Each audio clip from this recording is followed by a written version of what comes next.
सबसे पहले तो प्रेस वालों का स्वागत है। यह एक कोऑर्डिनेशन मंच है, क्षत्रिय गौरव मंच। इसका अभी संयोजन का जिम्मेवारी मुझे मिला है। मेरा परिचय प्रवीण कुमार सिंह, भूतपूर्व विधायक हैं। मेरे दाहिनी ओर बैठे हुए हैं शंभू सिंह जी, आप क्षत्रिय महासभा के प्रदेश के अध्यक्ष हैं, जमशेदपुर के रहने वाले हैं। बाएं साइड में आप राजा राजेंद्र प्रताप देव, ये भी भूतपूर्व विधायक हैं, अभी इनके छोटे भाई विधायक हैं नगर उटारी से। आप चंद्रगुप्त सिंह जी हैं, ये भी जमशेदपुर के हैं। फिर उधर अजय नाथ साधव जी हैं, कांग्रेस के बड़े लीडर हैं। प्रकाश नाथ साधव हैं, आप भी कांग्रेस के बड़े लीडर हैं। इधर रणधीर सिंह हैं, आप साहेबगंज के रहने वाले हैं। सत्यनारायण जी हैं, भारतीय जनता पार्टी के लीडर हैं। गंगा नारायण सिंह हैं, आप धनबाद के हैं और क्षेत्रीय संगठन में काम करते हैं। उधर मनोज सिंह जी हैं और भी काफी लोग हैं। आज का जो प्रेस है, आज की हम लोग की बैठक थी, पूरे प्रदेश की बैठक थी, जहां हर एक जिला से 1-2 प्रतिनिधि यहाँ पर आए थे। और जैसा कि आप लोग पहले भी सुने होंगे, 31 अगस्त को हम लोगों ने एक राज्य स्तरीय सम्मेलन किया था, जिसमें फरवरी माह में हम लोगों ने घोषणा किया था कि फरवरी माह में हम लोग बड़ी संख्या में रांची के सड़कों पे महासम्मेलन के नाम पे, रैली के नाम पे, तो 22 फरवरी का डेट हम लोग का तय हुआ है कि 22 फरवरी को हम लोग रांची में, जगह में अभी थोड़ा कंफ्यूजन है। हम लोग हरमू मैदान ऐसे फाइनल किए हैं, लेकिन संख्या के दृष्टिकोण से जो संख्या आज आई है, 50,000 से ऊपर की संख्या का अनुमानित एक संख्या आई है, तो हरमू मैदान में 50,000 संख्या को समाहित नहीं किया जा सकता, इसलिए हो सकता है उसमें एक बार फिर हम लोग विचार करें। लेकिन अभी तत्काल में 22 फरवरी का डेट है और हरमू मैदान जो प्रेजेंट में जो पोजीशन है सो है। यह गौरव एकता मंच है, जो क्षत्रियों के बीच में डिफरेंट टाइप के जो संगठन चलते हैं, या कोई संगठन नहीं है, लेकिन जो डिफरेंट टाइप के अलग अलग संगठन चलते हैं 16-17 को, आप सभी लोग यहाँ बैठे हुए अलग अलग संगठन के प्रतिनिधित्व करते हैं, अलग अलग संगठन के अध्यक्ष हैं।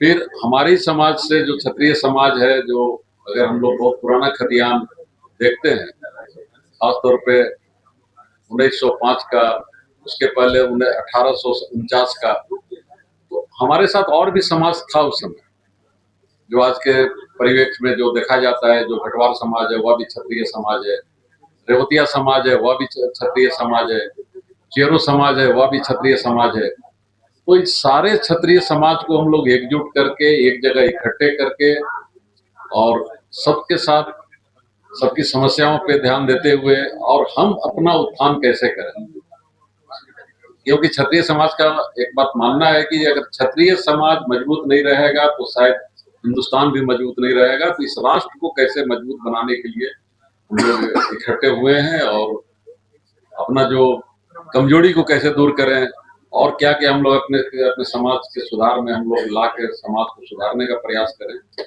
इसके लिए हम लोगों ने बैठक की है और प्रेस के माध्यम से यही बात हम लोग कहना चाहते हैं। तो मेरे तरफ से इतना बात है, बाकी बात आप लोगों को पूछना है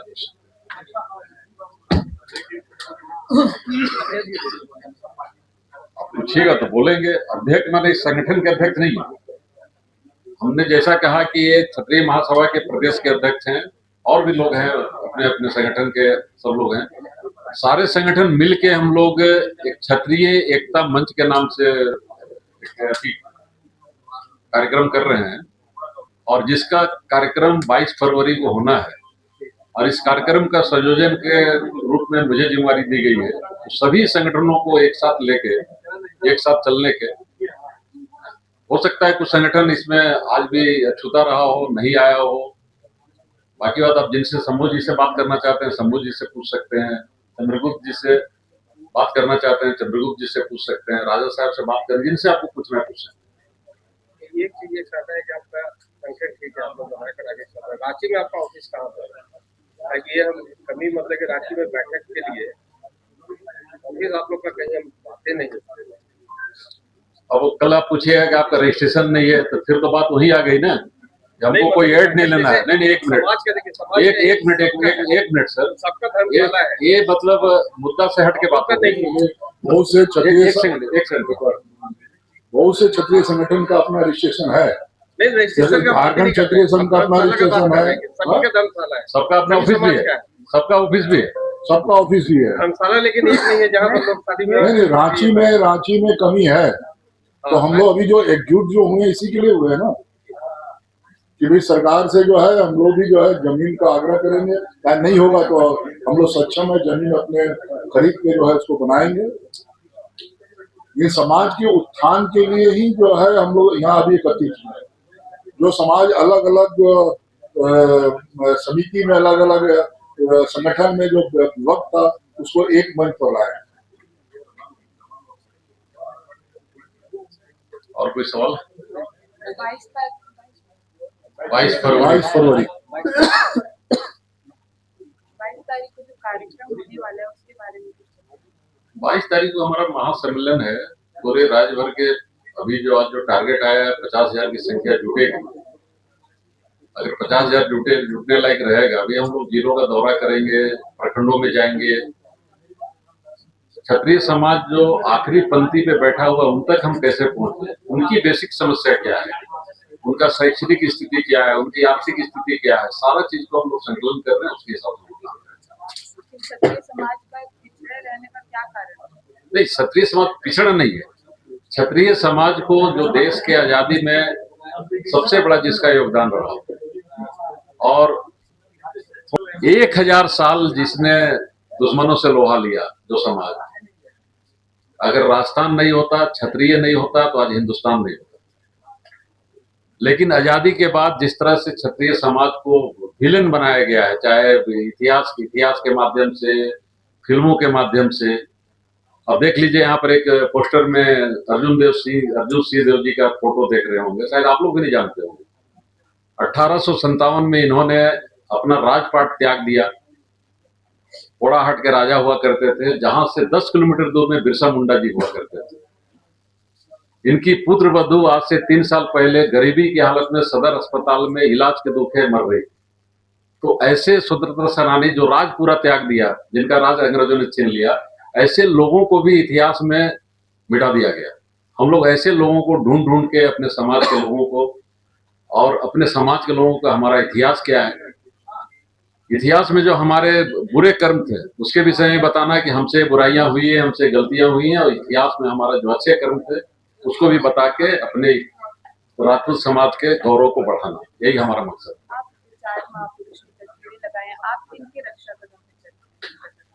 नहीं, नक्शा कदम जो भी महापुरुष हमारे हैं, हम लोग इतिहास इसीलिए पढ़ते हैं कि उनके नक्शा कदम पे चलते हैं। महाराणा प्रताप हमारे आइडियल अथी है, समाज के लोग हैं।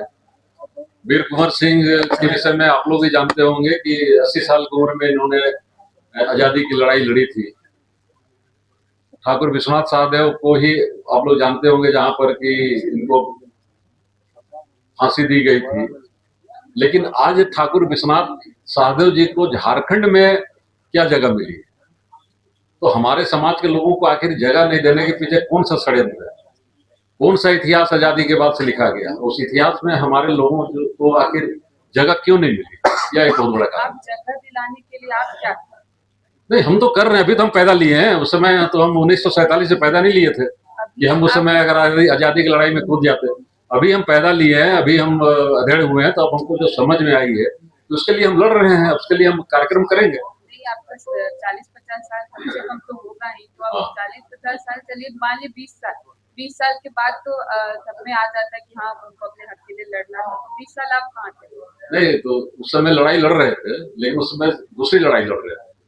जिस समाज में, जहां जिस धरती पे पैदा लिए थे, वहां पर भी एक बहुत बड़ा समस्या था, बहुत बड़ी लड़ाई थी। और हमने तो, मेरा भी अगर इतिहास पढ़िएगा तो पता चलेगा कि 40 साल हमने भी लड़ते बिता दिया, समझे ना। वो लड़ाई दूसरी लड़ाई थी। जिस तरह से हमारी जमीनें छीनी जा रही थी, खासतौर पे सनातन समाज की जमीनें छीनी जा रही थी, किसके द्वारा छीनी जा रही थी, तो उस लड़ाई लड़ रहे थे। लड़ते लड़ते जब ये समझ में आया कि नहीं, अपने समाज के लोगों के लिए भी अब लड़ना चाहिए, इनका भी इतिहास में नाम हटाया गया, तो वो लड़ाई लड़ रहे हैं। जब अकल आ जाए तभी सवेरा।